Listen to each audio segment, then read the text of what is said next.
All right. I am so excited. Let me. I love your dress. It's so cute. Thank you. Thank you. You inspired me actually. So when you sent me the picture with the skirt, I was like, I'm going to dress for. So sweet. I don't wear dresses often, but I should more. So Oh, you are like the jeans and t-shirt kind of a person, is it? yeah.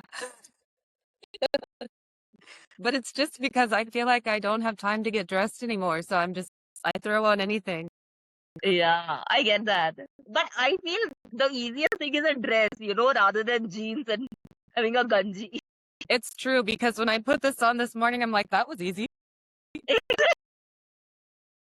So let's see. Okay. I have. By the way, how do you pronounce your name? Alice. Elise. Alice. Okay, Everyone nice. says Alice because it's a different spelling than normal. Exactly. Yeah. And how do you pronounce yours? Rouge or do you? My name is Rujuta. Rujuta. Rujuta. Yeah. Rujuta. Okay. Yeah, Rujuta. It's a Sanskrit word. What does it mean? It means ethics, honesty. Oh, fitting. Yeah. Fitting. Yeah. I try to live up by that name. I think you do. And so I'm just really, really grateful you're here. One of my favorite quotes that I have is that gratitude unlocks the fullness of life. And so I try to be grateful in everything I do. So I wanted to start out just by thanking you for being here. It's a mutual feeling, like I'm so grateful to have a friend across the oceans and feel so connected without doing anything. So yeah, this And is I think nice. it's amazing. I wanted to even start out with talking about how we connected. I'm already tearing up. I'm gonna grab a tissue. Okay. I am back. Yeah. I'm an emotion. Yeah, please have some water too. Yeah. Okay. Please carry water too.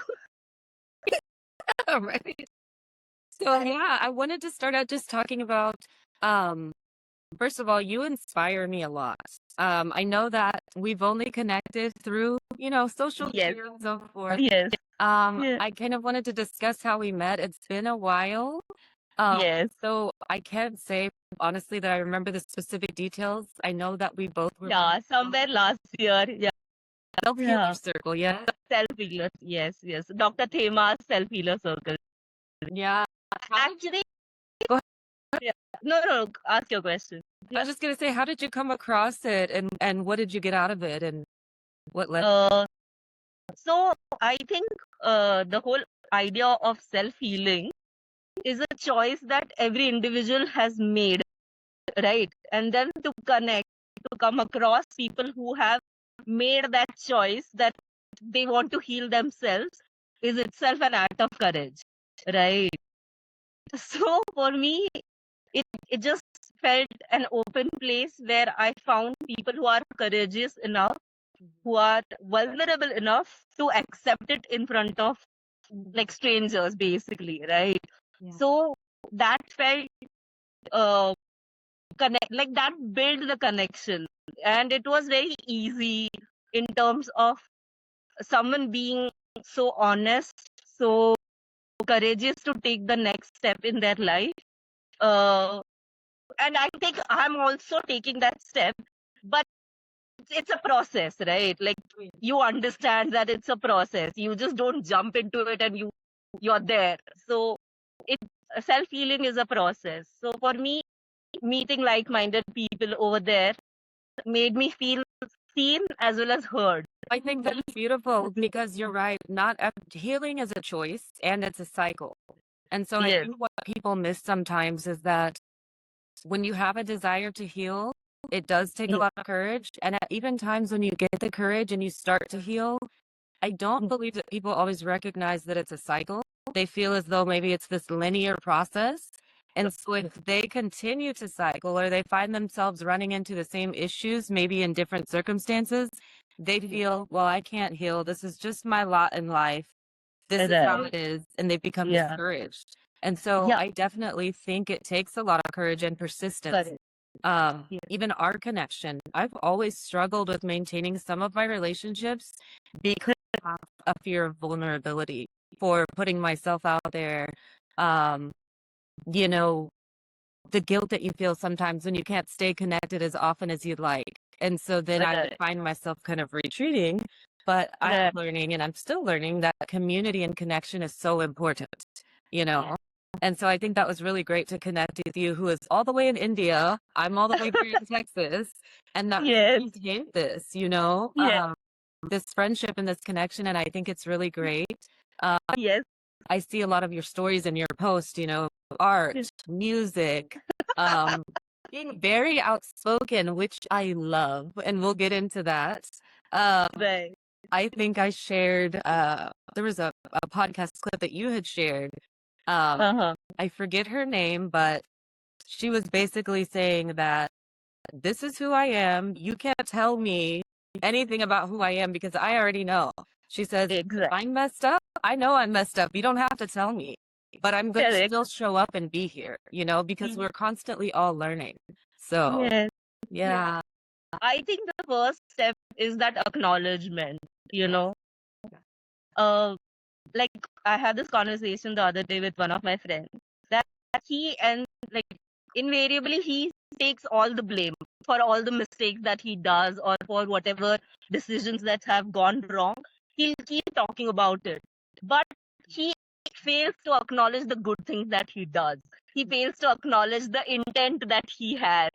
So I just like bombarded at him saying that, hello, it's okay to take blame and your self awareness and all. It's beautiful. I agree that you want to say that, oh, I messed up this.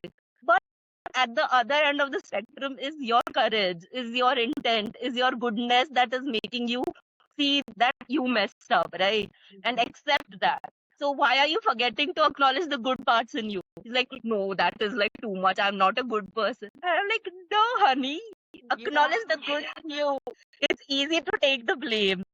So yeah, so I think when it comes to self-healing, it teaches you to acknowledge both the aspects. You know that you have messed up, but what's the next step after messing up, right?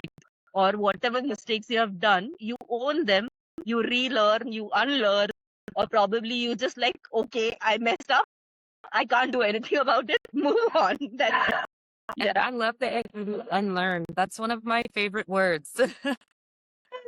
It's something that I feel like also too, it's not a common perspective that you can unlearn something. You know, we learn things all day, of course.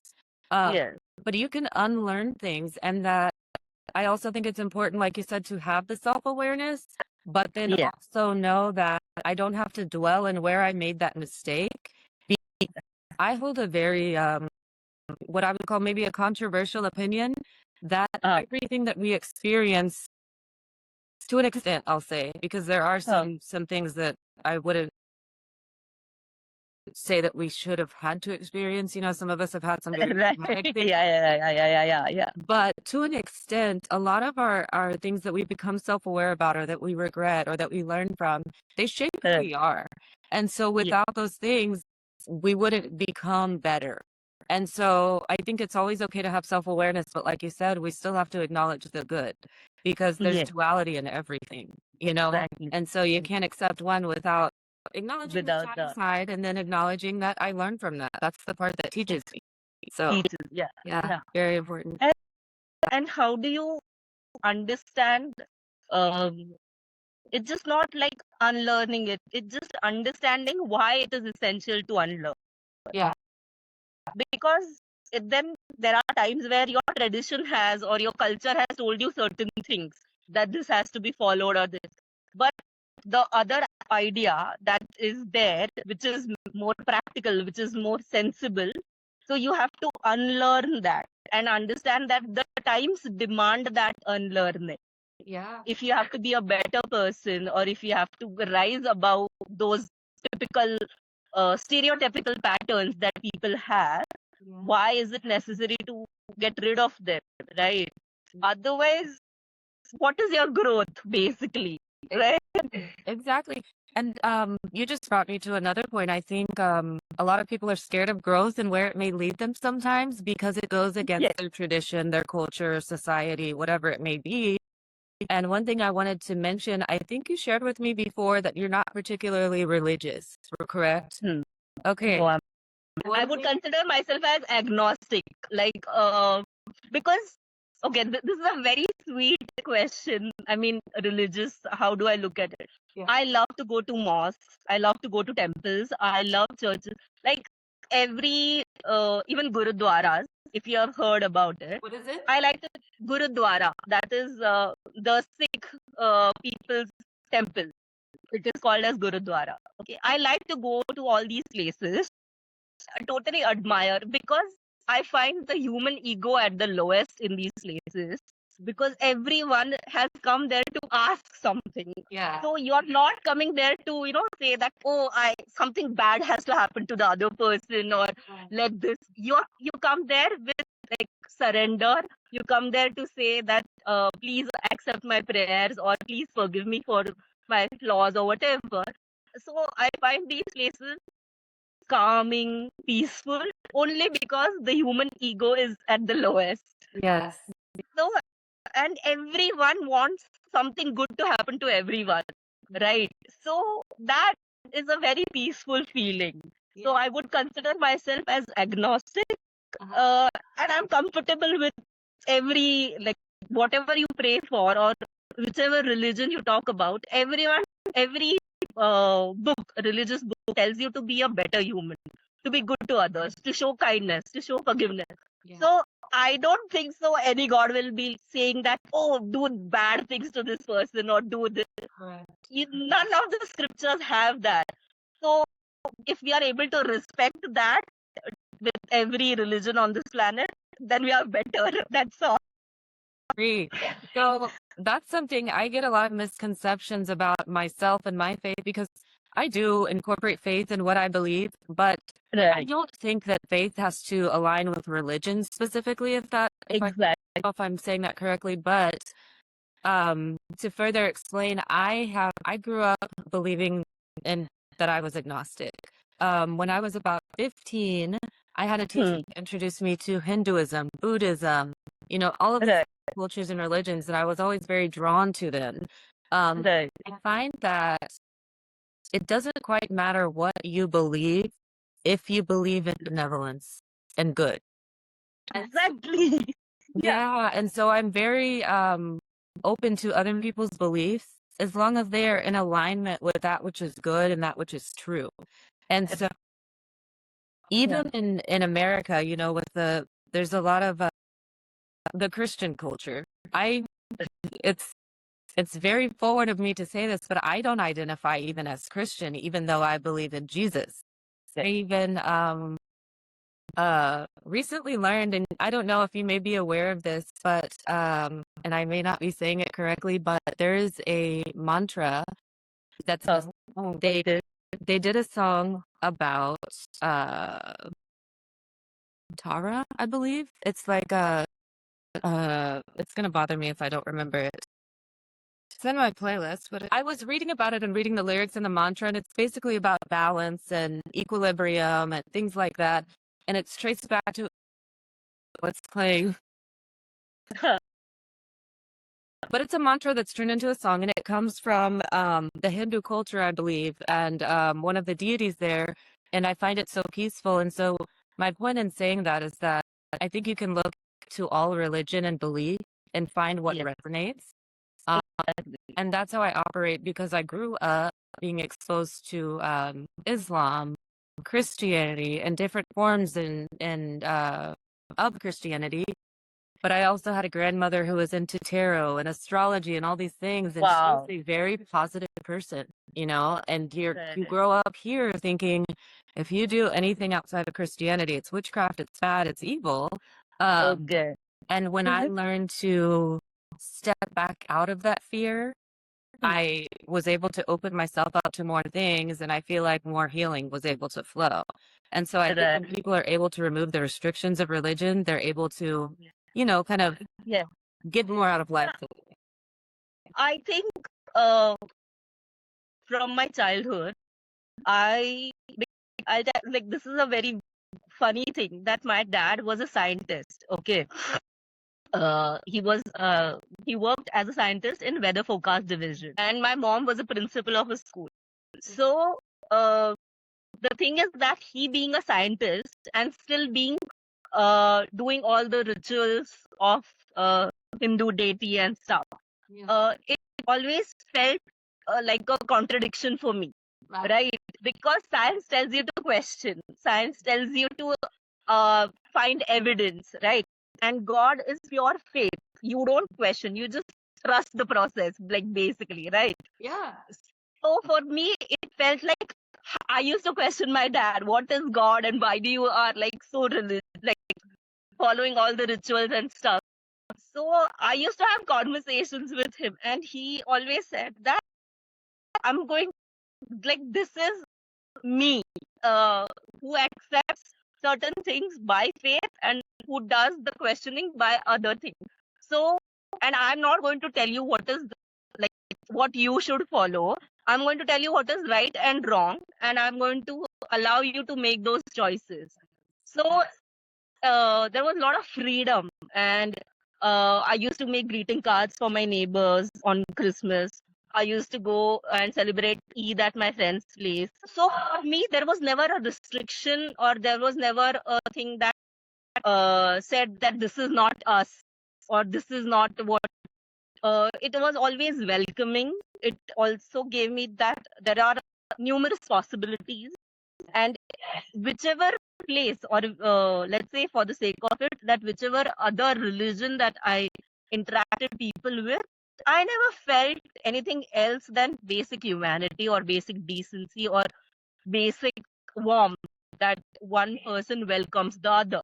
So for me, it never had an impact that they are different, besides maybe the food, besides maybe certain customs, right? Like the way of living or certain small things. But at the end of the day, they were just like us, wanting good things for their kids or for us, for everyone basically. So it was never like a contrast for me. But with my dad, I used to have that fight. Like, how can you be this? It is a sense of duality, so to say. Yeah. Yeah, I think that made me more agnostic rather than, being this kind of a person who says, no, I have to follow one path. Because I used to always question him. So if he tells me to do this, then I'm like, no, why are you asking me to do this? Then the scientific answer would come out of me like, no, whatever you're asking does not make sense to me. You tell me, like, the trust the process comes from that place that, no, why should I trust the process? That's what I love about you, because you say two things.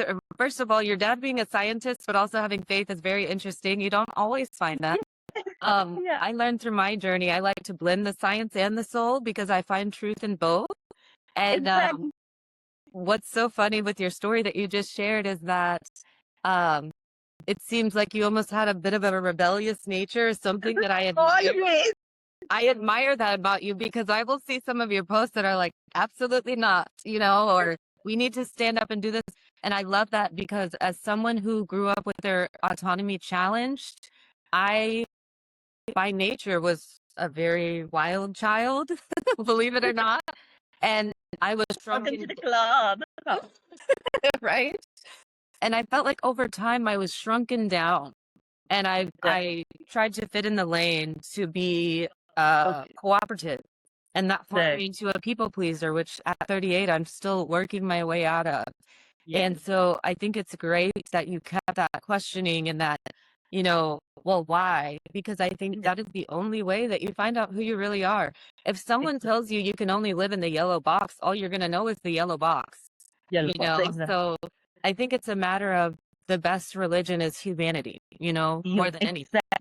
And just staying connected and good intentions, like you said, the humility, kind of keeping your ego in check and helping others do the same and vice versa. So, yeah. Yeah. One of those questions that you ask is about how I connect with you as a person. Yeah. I think the second question was that, right? Like, even though we have never met in person. So here I'd like to tell that my first love, that is around 21 years ago, that I fell in love for the first time. I just met him once or twice. but I was in love with him for almost 4 years. Wow. This was those times when the Yahoo chat was going on, right? Okay. Yeah.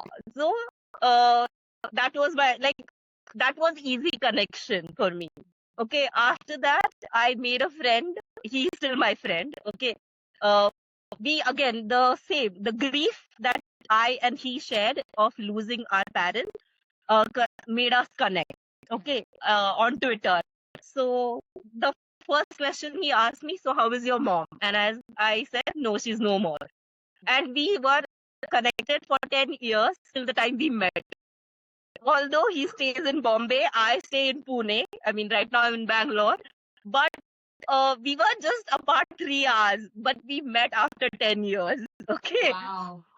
So for me, having that connection in person or, uh, the connection that is developed over the time, that that does not make a difference. It just the the soul that has seen that pain is aware as well as can respect that pain in someone else, develops that connection.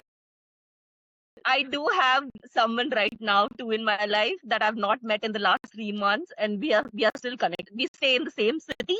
We've not met, but every day we have conversation. We talk to each other. We FaceTime, and yes, because for me, I have this. I mean, I don't know how will you process this. That when there is a hurricane and people, like, everyone suffers at the same time, right?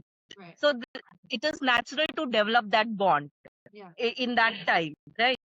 But the real bond is when everything starts coming to normalization, when it is maintained, it is connected, it stays. So with you, I feel that, right? Because we started with that self healers comment, and we kept going to and fro. Like, I sending you a message, you responding. So when it is mutual, you don't have to do anything further than that. Yeah. You just have to show up for one another, and it just becomes its own relationship. It takes its own shape. Uh, and then the proximity is also not the concern. The everyday conversation is also not the concern, because I'm there for you and you're there for me is already cemented. Yeah. Right. So yeah, that was the one question that I was like, yeah, this is not new for me, that I have a connection with someone that I've not met. It is beautiful and I respect that. So yeah, thank you. Yeah, and thank you, because I think you teach me what it means to be a true, good, genuine friend. Because you will almost, I get messages from you and little Instagram little clips that say something nice or sending a hug. And I always felt like, oh my gosh, like, I need to check on my friend, and I put it off. Or then, you inspired me, well, don't put it off, just do it. And so I would check on different friends more often. And even if it wasn't consistent, knowing that I would reach out to them every once in a while and know that they're okay, despite what's Yes, going on in life. Because at exactly. the end of the day, having those connections and that support is what's important. Everyone understands that everyone is living life and so forth, but to even take 5 minutes of your day to tell someone, hey, I hope you're well, or just Yes, checking in with you, it means so yes, much, and it's so underestimated, I think. And yes. so, especially for people like me who can kind of go inward, it really Right. does help people to kind of stay present and stay connected and keep them more joyful, because you can get in a very dark, depressed place when you pull away that way. And Sometimes, so yeah. I think Yep. even just your ability to be such a good friend is so important in healing in itself. But then it's mutual. You're not accepting your part in good friend, right? Yeah. Yeah, you make me a good friend. That's how I look at it, right? Well, I appreciate that. Yeah. Your light shines to me and then it reflects to others. So I appreciate that. Yeah. Yeah. I'm gonna look at some more of the questions. I know we're just Sure. talking because I like to keep it casual and natural, but I also Yeah, want to get in some of these good questions we have. definitely. So let's see here. I was going to ask you, so we talked a little bit about friendship and the connections and proximity and so forth. Yeah. When you have those connections, it does require vulnerability. And I know that I've seen in the past few posts how sometimes you have had issues with kind of being more upfront with your own vulnerability and your own things and struggles. What have you learned about being more open and transparent? So I think it started very recent. I mean, technically it's not recent, it's 2017. When I started taking therapy a little bit seriously. So I'll give you a background about me not being vulnerable prior. So I lost my dad when I was 17, and it just happened that his death happened within 3 months. Like he was diagnosed with spinal cord cancer in April, and we lost him on 2nd July. Okay, so it was very fast. And the same year, my mom was detected with cancer. Yes, so at the age of 17, I had become the so-called head of the family. So July, we lost dad. Then my mom's first operation happened in September. Second operation happened in October, where they did a plasto surgery, and it took 7 hours for the entire surgery to remove all the cancer cells that were there in her body. And because her blood group was AB negative, we had got 7 people to donate blood. Wow. And it was difficult. And that was the year when I was in 12th standard. So 12th standard here in India means like a graduation, like the before graduation kind of a thing. Yeah. So then you decide which is your specialty year kind of a thing. Like we have senior year, same. Okay. Yeah.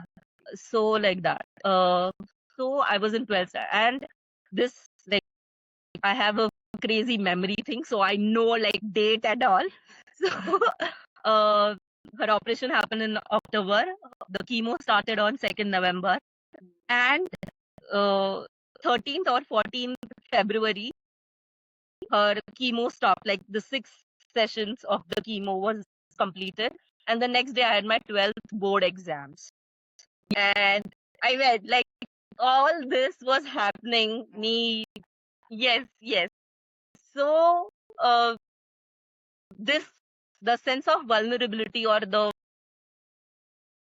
place to be vulnerable didn't exist for me because it was always be the responsible person. Now go to like into this is year 2000 and 2001. So in 2003 it reoccurred.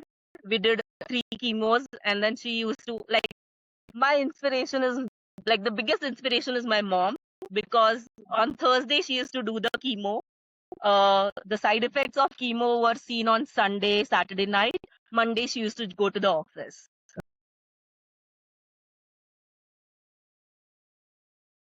Like, face the problem, deal with it, go do your thing the next day. This is what I've learned. And her cancer reoccurred in 2006, then 2007. 2006, we did 3 chemos, 3 months. That the 21-day cycle thing. When in 2008 it came, so I lost my grandma, my mom's mom, in February 2008. Yeah. I lost mom in June 2008, just after losing my grandma. Same year, I lost my grandpa in December, my mom's dad. So that was the year that I lost mom and her parents. In December 2008, I was suggested by my close friends that you should be in a relationship. You're alone. You're just 25. You need someone to be around you and all. And I ended up being in a relationship with someone who admired me, who wanted good for me and everything.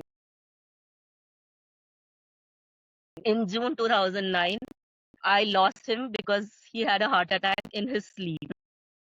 And probably after that, it was extremely difficult to come to a place to say that I know what grief is, or I know what pain is, or what is I'm losing people. So I think that was the time when I first time went to therapy, because it was my choice that I know I can't open up my mouth in front of others, because it was so conditioned that, oh, you're the eldest daughter, you have to take care of everything, you're the responsible one. So there is no scope to hear otherwise, that it's okay to cry. Like, I remember when I lost my grandma, uh, all my aunts and uncles, they came and said to me, the first thing is that you don't cry, you have to take care of your mom. You can't cry, you have to take care of her. More important, that she is going to go into a bad phase because of everything. So you have to stand for her. When I lost, I remember this very distinctively, that the day I lost my mom, the whole day I was crying when she was alive. But the moment it was declared, I didn't cry. Then I was the one who started consoling everyone who came to meet me, saying that it's okay, she's at a better place now. Like, when I read those things that you should not say to people that have lost them, I was the one who was saying it to everyone out there, that it's okay, she's out of pain right now. It's okay. What can we do?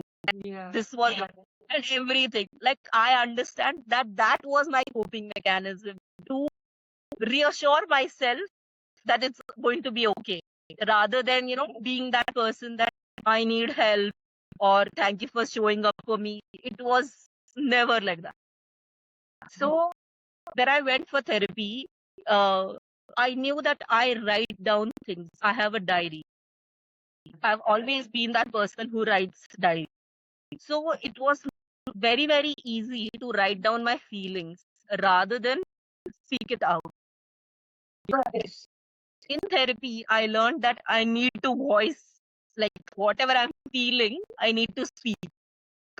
And for the first 2 months, it was okay. But then I realized the kind of responsibility that I was carrying at that age, my younger brother's education and everything. I thought that this can be dismissed for the time being. Let's not get into this.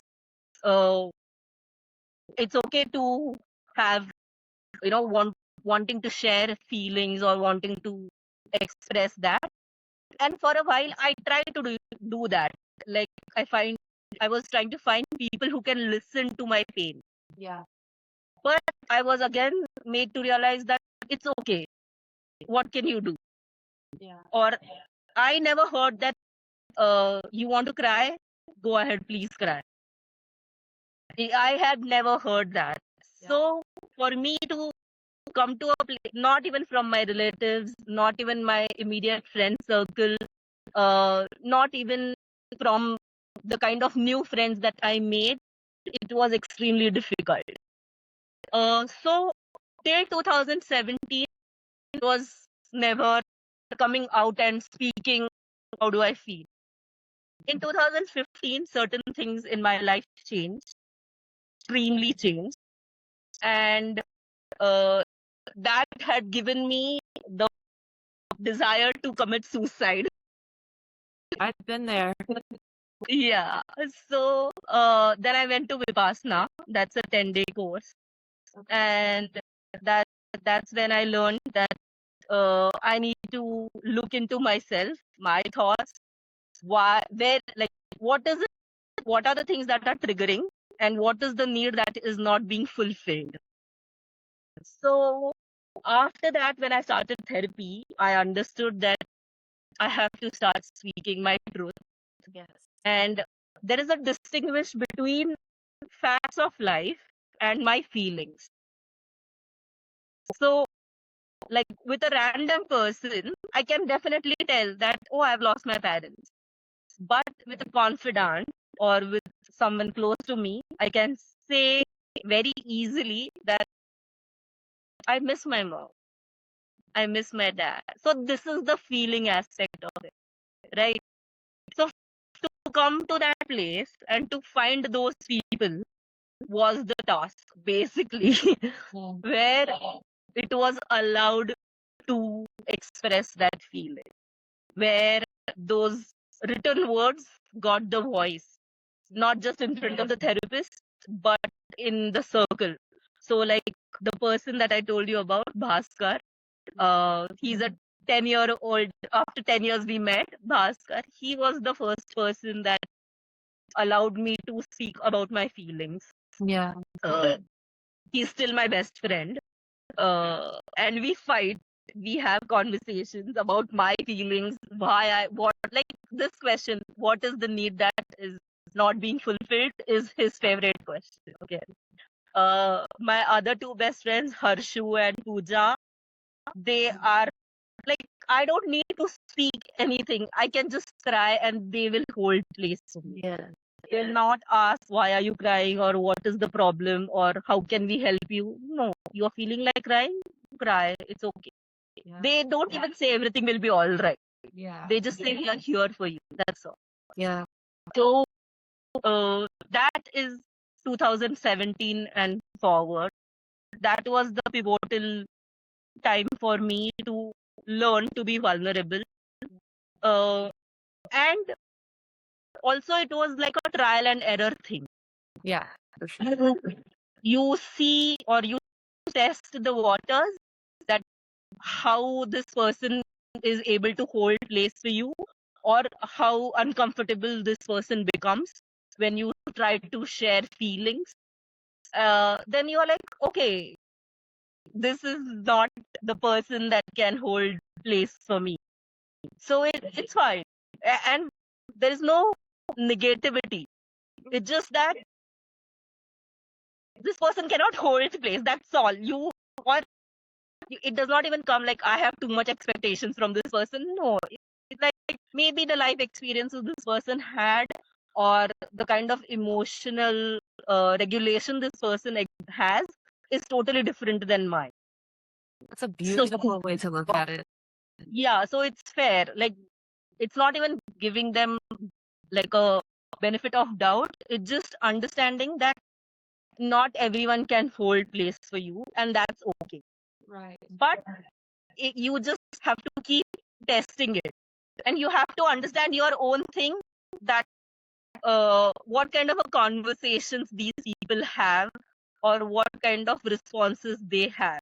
Yes. Then you will automatically understand that no, this I know that this person will not, so that's fine. Yeah. And then you're able to better make a decision to Yes. maybe this isn't the person I'm going to go to in a time like that. Because Yes. maybe you can relate here, you let me know. But I know for me, I've gone through a lot of my life feeling very misunderstood. And so that's when my voice kind of began to shrink.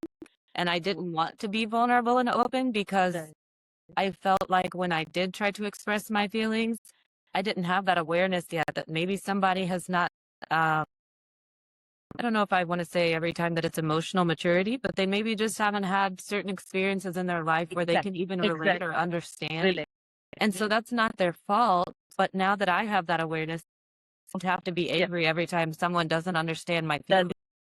I can just recognize that, hey, Ruj understands that when I'm upset or I'm missing my dad just as she misses her dad, we can hold space for each other and not say, oh, everything's going to be okay. You'll be fine. And then you have the people that that's all they know to say. And so maybe you just don't go to them. Yes. You know, and I knew you had experienced loss. I didn't realize how much loss you had experienced. And sharing that in itself is vulnerable. So thank you for that. But I also want to say I understand that a lot of times when you experience so many traumatic things back to back that way, all you know is to just, I have to pull up my big girl panties and you get that I need to process this. Or maybe you don't forget, you just don't have the time. Life doesn't allow time to do that. Yes. And so eventually, you can get to a place like you have and like I have where you're able to say, you know, life is not unfolding for me, or I'm not able to handle certain emotions the way that I should to be able to kind of live life in a way that I don't want to die every day, to be frank, just to say it clearly. Yes.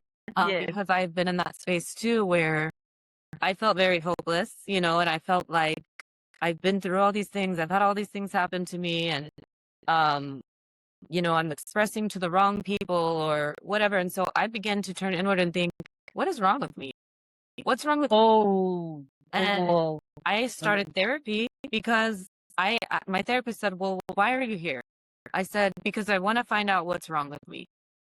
And she says, interesting. And she would tell me throughout that she didn't believe anything was wrong with me, but I didn't believe her. I'm like, that's what a therapist is supposed to say. Of course she's going to tell me that. Yeah.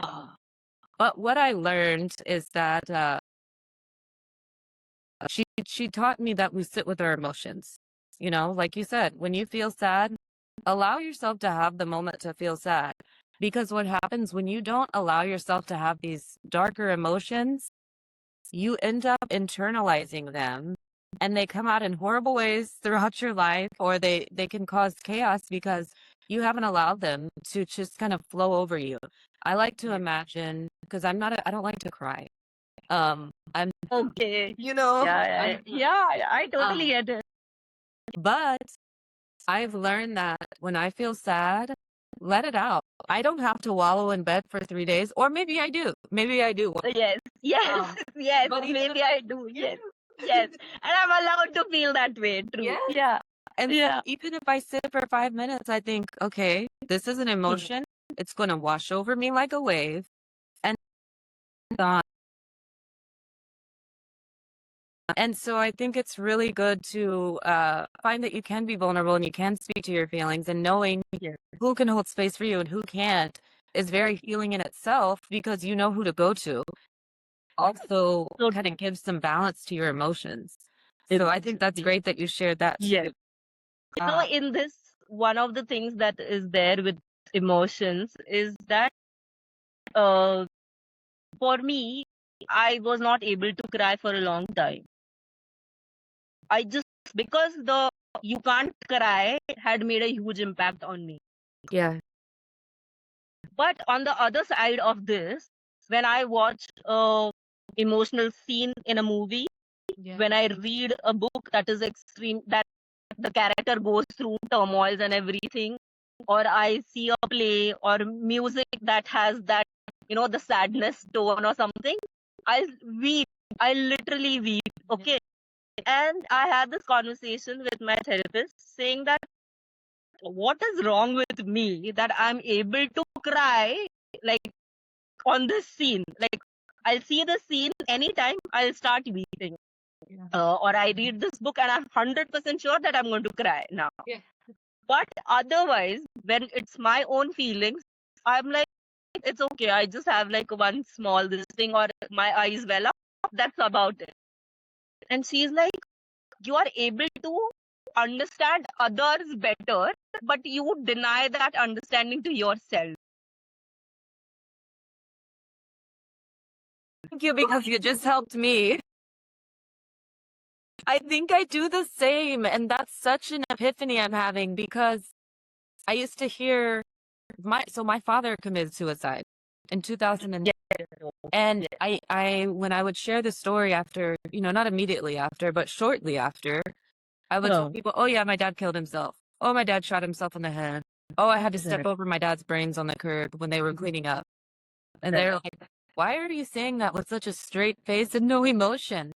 Yeah. And I'm thinking, I don't know, that's what happened, And you're looking at it as a fact of life rather than a traumatic event that hurt you. Yeah, and it's hurting you internally, but it's almost as if you don't realize it, because you've got to keep going for everyone else. You've got to be there for other people. You can handle it. You got to be tough and strong. Keep going. Yeah, because that's your internal dialogue, right? Yeah. And so I think once we soften and realize we can be vulnerable and speak up, we can kind of flow through those emotions much better, and it's very healing. So that's the difference, right? When you allow your own emotions to come out, it feels overwhelming, right? And then you look at it as a third person perspective, and then you look at that I was just being practical at that time. Yeah. Yeah. So And then that's the beauty of therapy. absolutely, I think therapy is amazing. I think by the time I ended therapy, what really got me, my therapist said, well, with all of the things and all the different things we talked about, she said, just find out what happens if you don't give up. She's like, what if you just thought of that? If you can't find a solution, can you ask yourself, well, why don't maybe I stick around to see what happens if I don't give up? And so that's encouraging. Yeah. That's what I try to live by when I get discouraged. Well, what's going to happen if I don't give up? If I don't have the fear of vulnerability, if I don't chicken out, if I don't people please, and I stand up and say what I really yes. What for myself. Yes. And so I don't want to keep you past our time, but I want to ask no questions. Yeah, please go ahead. I really love, and this is one thing I wanted to touch on, your stance when it comes to women's rights and the respect of women. That is something that in America, I don't know how it is in India culturally with this stance, but here, a lot of people can associate you as a feminist, which has now become a negative term. In my opinion, something that's looked down upon almost. In my opinion, maybe not everyone sees it like that. And I don't think it should be. I think that women kick ass. We are so important and we deserve so much respect. And there's a lot of things that you have shared that I'm like, oh yeah. Yes. So if you want to talk a little bit about kind of your stance and your views on those. Yeah. So here in India, patriarchy rules, basically. Like, it does not, in different religions, it comes in a different way, but it still exists. Okay. There are certain things that come under the garb of tradition, where the women hold the patriarchy as a, like support system. Yeah. So it is what I feel about feminism is that it's not just education, it's the implementation of that education that is like essential, right?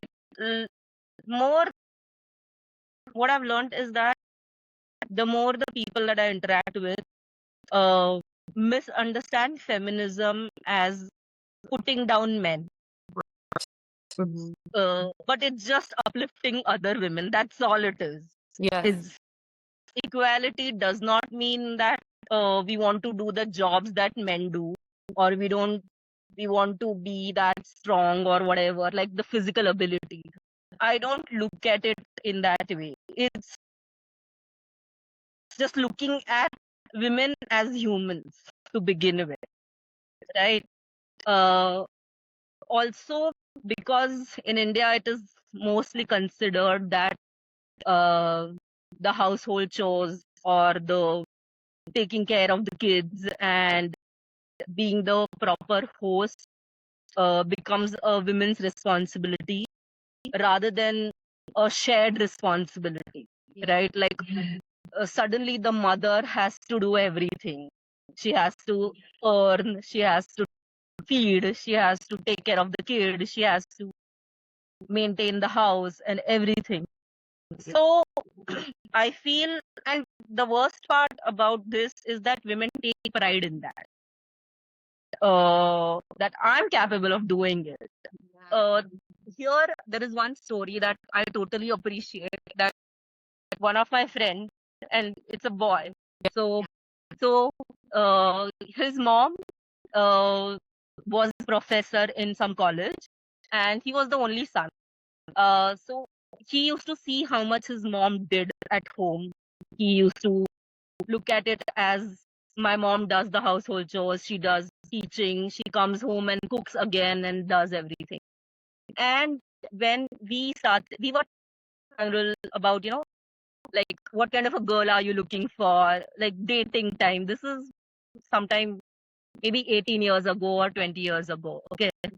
So he said that I want someone that I, as her partner, will be able to do half the things that she does. I don't want her what my mom suffered. Yeah. So this comes as a very fresh perspective, because most of the men or most of the boys that I have had interacted back then, it was always the narrative that said, my mom does this. Like, my mom manages the household things, my mom goes to the office, my mom feeds us, my mom does XYZ. Why can't you do that when it comes to their partner or their spouse? But here was the guy who said, I don't want, like, he chose to see the suffering of his mother and made the decision to choose the other way around. And that was such a refreshing thing for me, because for a quite period of time, when I was in my early 20s, I too thought the same way that, yeah, I have to do this. I have to. Yeah. It's not just people pleasing, it's just looking at how my mom handled the things at home. I also should be, like, the should came from that place. I should be able to do that. And then I realized, no, like, I have seen my father contribute. I have seen my father do things. So I'm allowed to expect that from my partner too. Yeah. And that was, like, that is what meant feminism for me.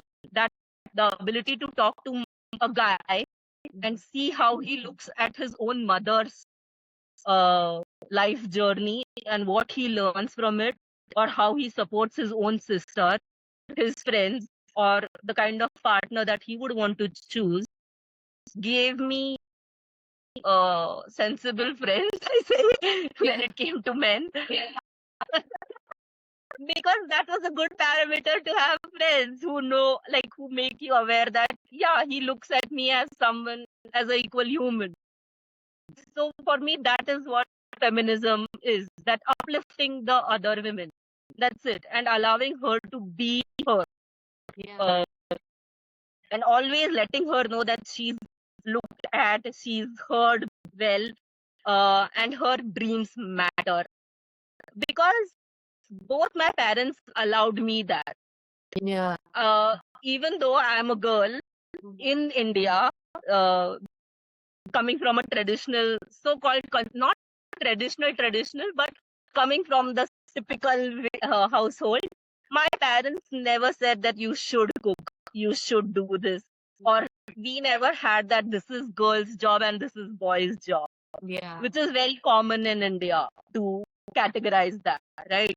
So I learned how to cook at the age of 26, when there was no other option, but I had to cook. Yeah. So, I know. so yeah, so for me, saying that I grew up in traditional household, no, I didn't. Yeah. Because my parents never made that discrimination, gender discrimination. Yeah. So also there is a lot of unlearning for me, because I always had that thing that the way my parents brought up, half of the planet will be brought up in the similar way. Because you don't think that other parents might be teaching something different. So, Yeah. so for me, for me right now, so to say, lying is the biggest issue. Yeah. And I don't understand how people lie. Okay. Yeah. The reason being, because I never had to lie to my parents. Yeah. And there is so much that I can talk about the upbringing that tells me that I never had to be a feminist, because I had always looked more like equality as a part of my day-to-day thing. Yeah. As an adult, I'm made aware of these things are being different and to grasp in a different way. So yeah, I think I live in a bubble. Yeah. Well, I was also going to say too, I think your parents did a good job. You've given so many different examples of that. And I think them bringing you up in that space of this isn't strictly for boys or strictly for girls. You don't have to learn to cook. I think that's so important because it's always been praised to be like the traditional housewife or be a domesticated woman. Well, I love that because I love to bake and cook and clean and, I have a million children and all of that. At the same time, I also would like a partner who sees that, okay, you go to work and you end up taking care of the kids. Please Yes. don't ask me where you can find their shorts in the bedroom. They're in the bedroom, they'll Right. look just like I would look, So little Right. things that I think I align with what you're saying is that feminism is more about equality in terms of respect rather than I want to go do the same job as you outside with the jacket. Yes.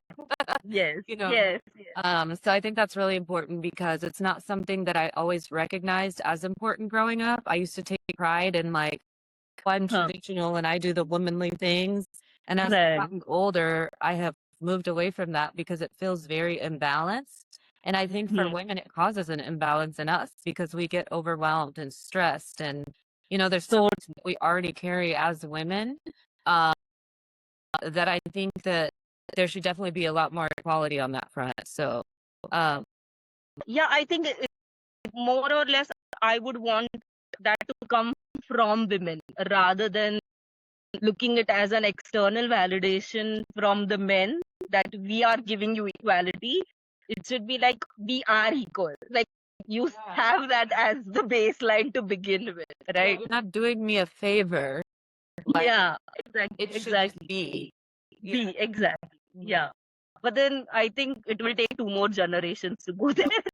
Probably right. You're probably right because things like that, I feel like Yeah. don't happen overnight. Yeah. And the way we are upbringing our own daughters is going to change the Exactly. way things are going to be. Yeah. Yeah. And another thing that I like about you, and I don't know how,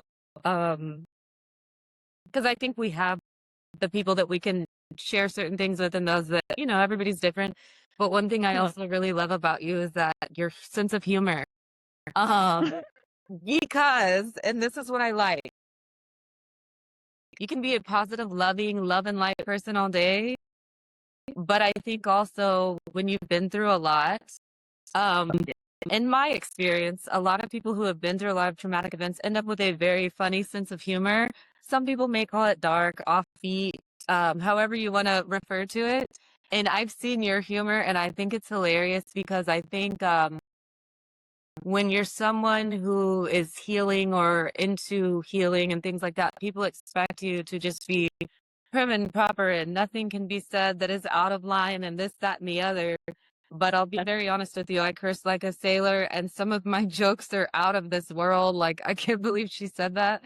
Now, of course, I don't ever want to offend anyone in a setting that it wouldn't be appropriate. But I think having a sense of humor and being open is very, very healing. Laughter's medicine. I know.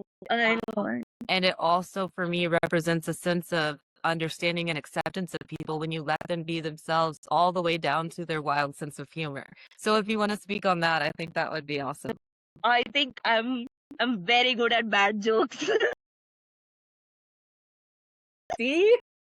Me I too. love puns. I love puns, okay?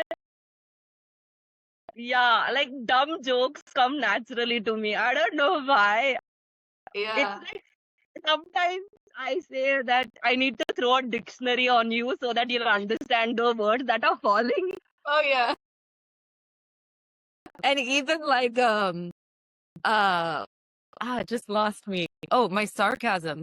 Like, how do you feel? Yes. Do you have a lot of sarcasm? Oh, I love being sarcastic. I think partly the city that I'm born and raised in is full of sarcastic people. Like Pune is a place in India, Maharashtra, where people are so easy to taunt.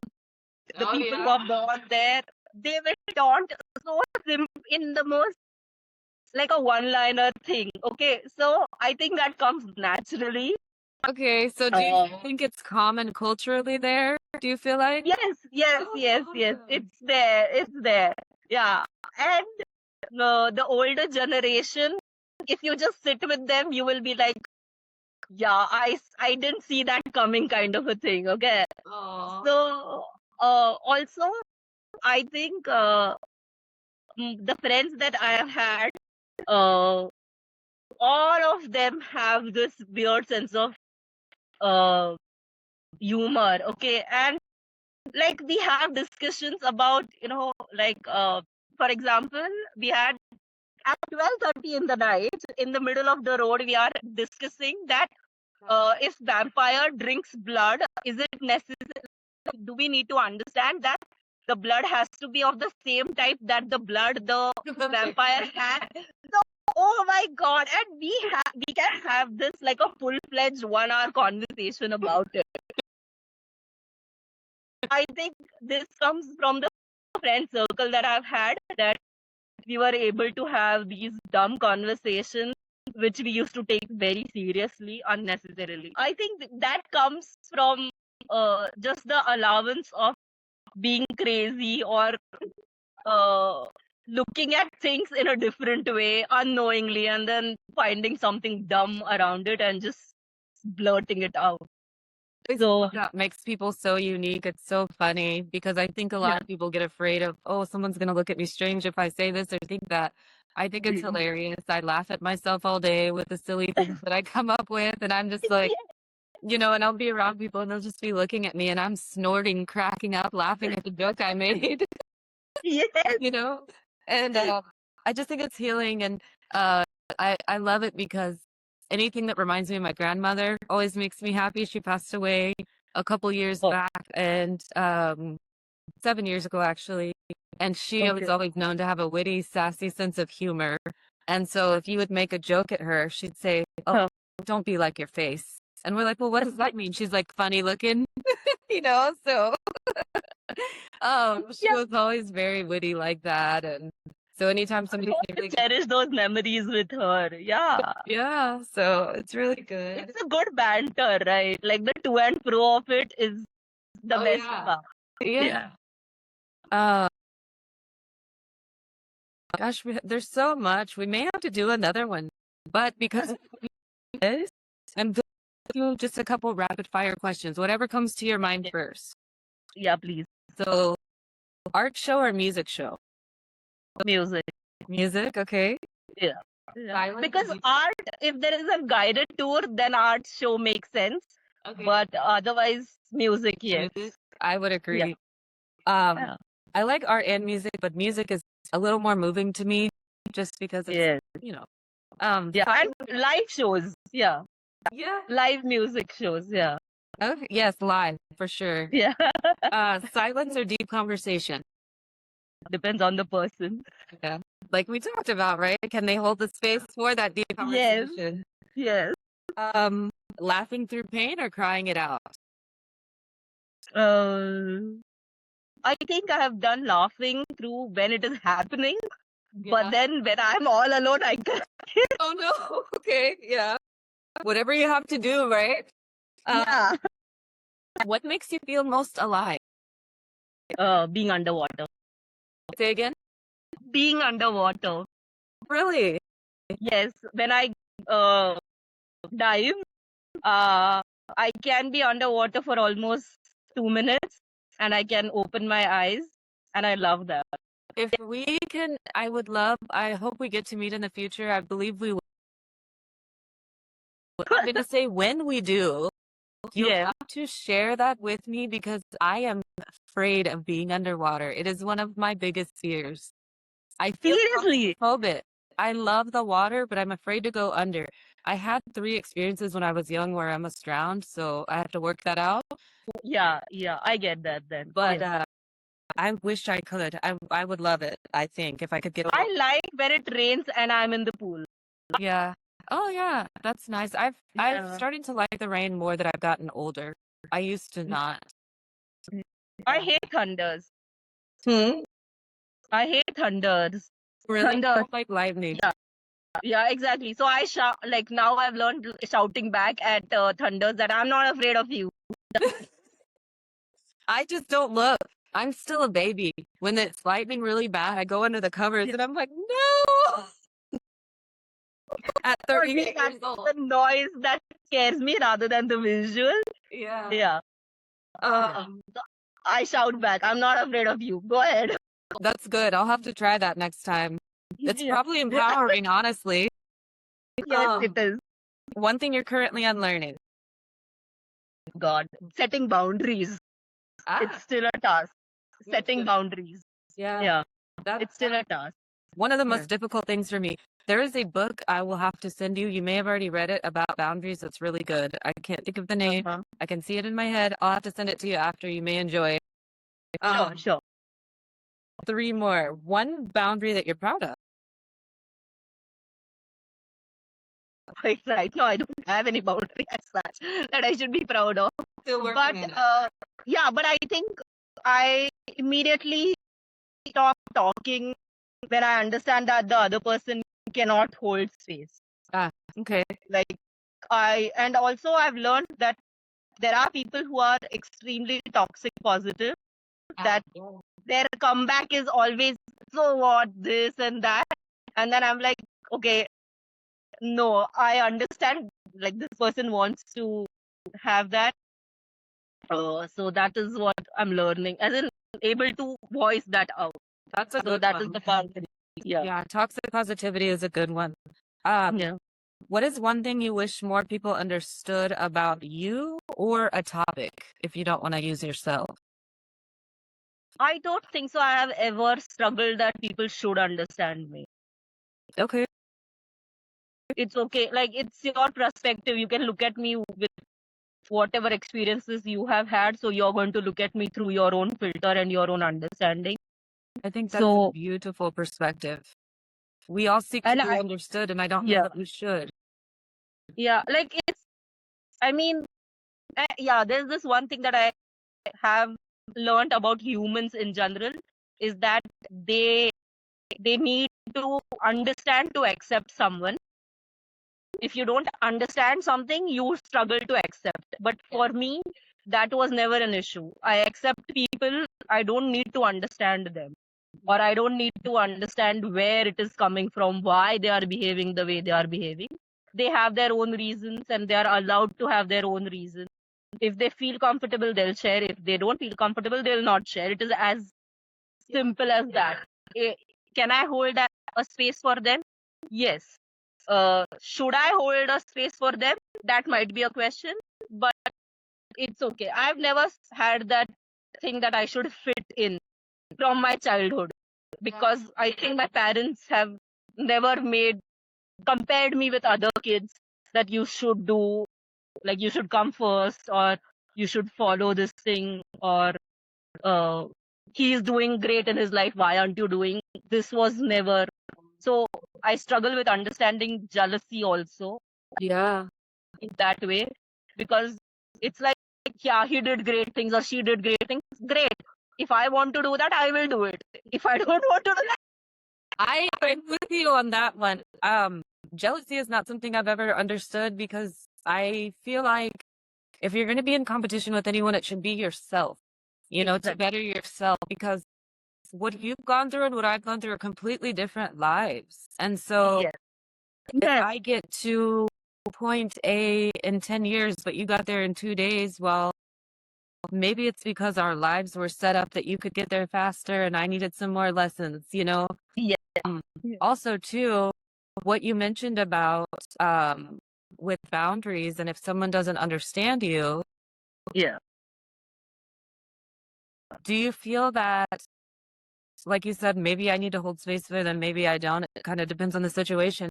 In those instances where you don't, do you feel as though it's necessary to let those people fall away, because by default, it's almost as if they're out of alignment with you anyways, if they're not understanding you? Yeah. So that's the thing, that if between you and me, I think the same time that we started interacting, there were other 2-3 girls in the self-healers circle that we connected on the same day. Yeah. But the only reason why we stuck around each other was, it was mutual. Yeah. I took 2 steps, you took 2 steps. Sometimes I took only 1 step and you took 3 steps. But that was maintained throughout, right? That's why we are here now. Yeah. But others didn't. So probably in the beginning, I had done the same thing with them, what I did with you, sending the relatable messages, being encouraging enough, trying to hold space. But if it was not reciprocated, then I can't, like, it becomes like I'm nagging someone or I'm pushing someone or I'm trying to make a space in their life where they might be okay with it or they might not be okay with it.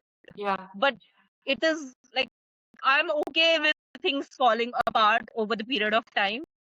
And I mean, I don't struggle with that thing that I have to have someone in my life compulsory. So That's beautiful because I think a lot of people take it personal when that happens, but when you learn to not be so attached to every outcome, yes, you find what's for you and what's not much easier. yes, yes. On a final note, what would you say at this season of your life? How would you define hope? Come back. Yes, This is a comeback, baby. I'm with you. It is comeback season. I'm claiming Yes, the same. Yes. yes. This is Well, the time to shine. Yeah.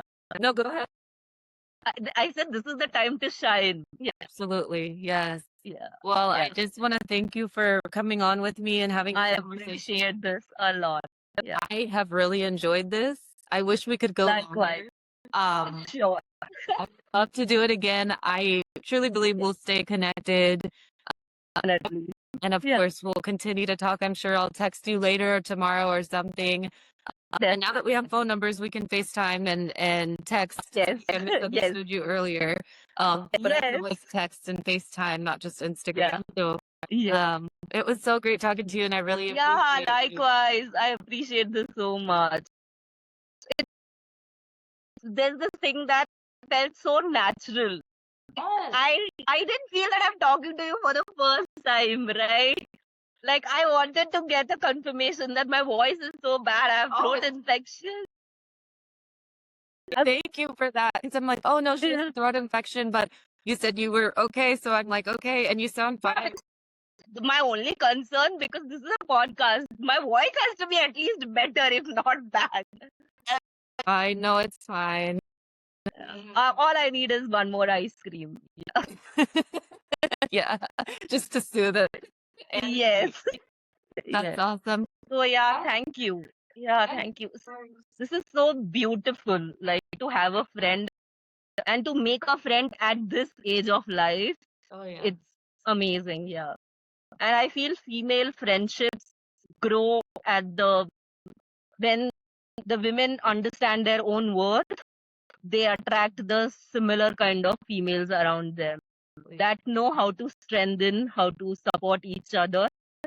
And the expectation is mutual in terms of, I know you are there, that's all. It does not go beyond that, I want her to be there for me, or how come she's not there for me. It's just that I know she's there. That's all. Right. Exactly. And Yeah. So I think that happens post 30. So I have to like 30, 35. Yeah. So yeah, to all the girls around on this planet, you can make mistakes till 34, but then you will find out the right your girl gang posted. So chill. Yeah, absolutely. It's not too late. Yeah. And then you'll know that men are not worth of all that drama that you think, happens between your 20s and the early 30s. It's okay. They are just part of your life. But female friendships are bonds that are forever. I'll never cry on the floor for a man again, like I did when I was 19. But anyway, We all have been there, right? absolutely. Well, thank you so much. Thank you so much. Yeah, likewise. We'll talk again soon.